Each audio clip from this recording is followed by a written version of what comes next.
Come on. Bobby, pwede ba mag-move on ka na? I don't want to play this game anymore. Napag-usapan na natin to, di ba? Oh, sige sir. Kung gusto niyo, tanungin niyo si Doc Cecilia. Tawagan ko? Para sabihin niya sa'yo yung totoo. Ang hirap kasi ng pinapaasa eh. Sige, sige. Kukumprontahin ko siya ngayon. Ha? Tatawagan ko siya. Kakausapin ko siya.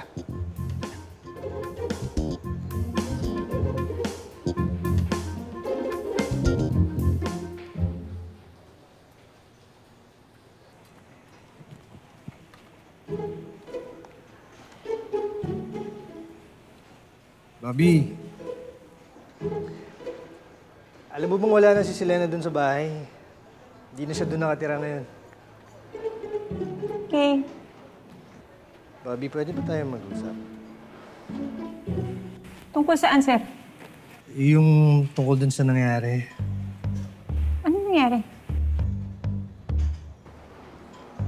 Yung... Di ba yung... Konde,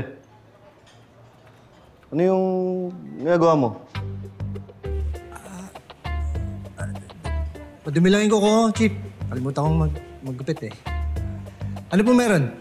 May papatrabaho ko sa inyo. Good case office si Garcia. Yes, sir.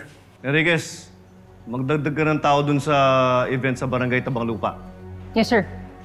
Sige.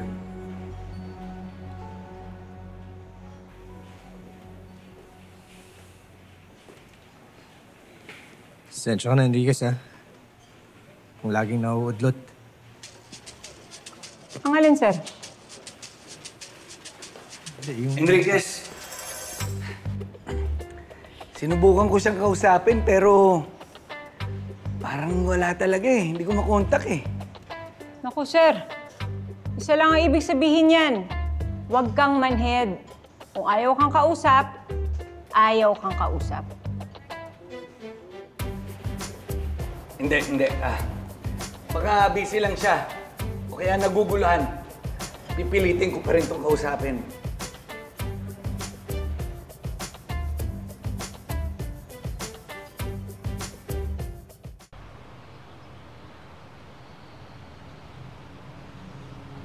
Ililipat na kayo sa San Isidro, Batangas. Maluwag at maayos doon. Magpapakabait kayo doon, ha? Oh, Mando. Nasa ilalim ng upuan. Sige na. Oh, umalis na kayo.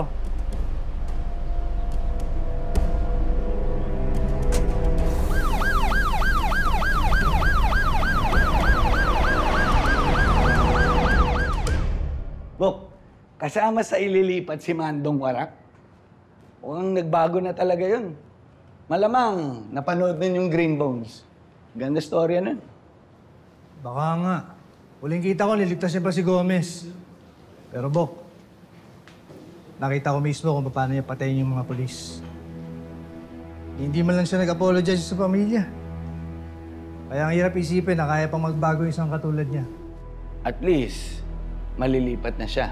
Mas safe na tayo dito ngayon sa Calabari.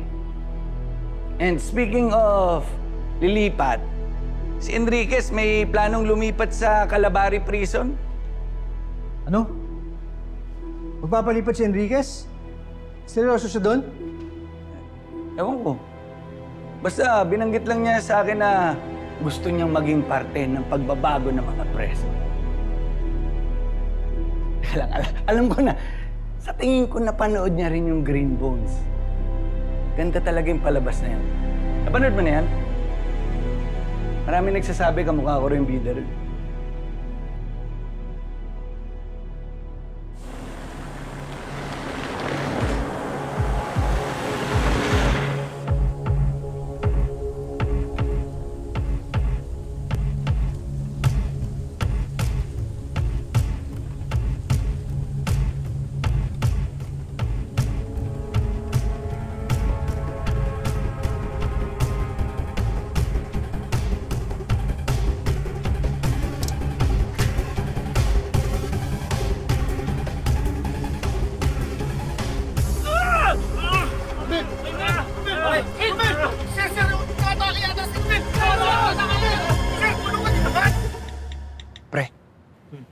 Gumagawa ng group project sila, Faye.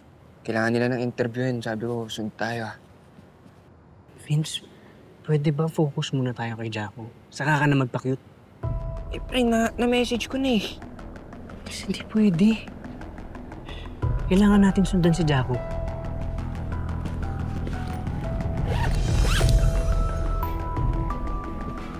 Tara na.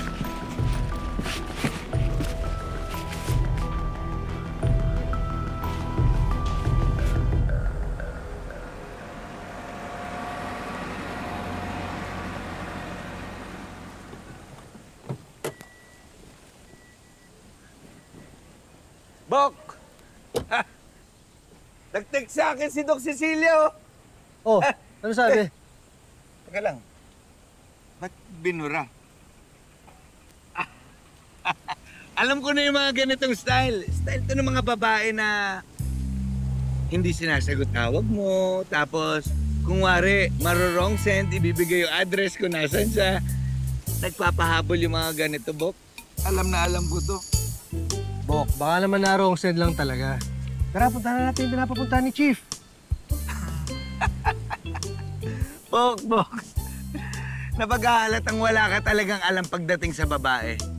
Yung mga ganitong tipo, ipapabebe lang yan. Gusto nila, puntahan ko lang sila. Ganun lang yun. Saka sino ba magro-wrong send yung address sa binigay, yung restaurant, yung malapit dito, yun doon? Oh, walking distance lang. Alam niya, nandito lang ako sa area. Gusto niyang puntahan ko siya. Ganito na lang. Antayin mo lang ako dito. Mamaya na tayo lumakad. Mabilis lang to. Pupuntahan ko lang. Bebe. Bilisan mo. Oo.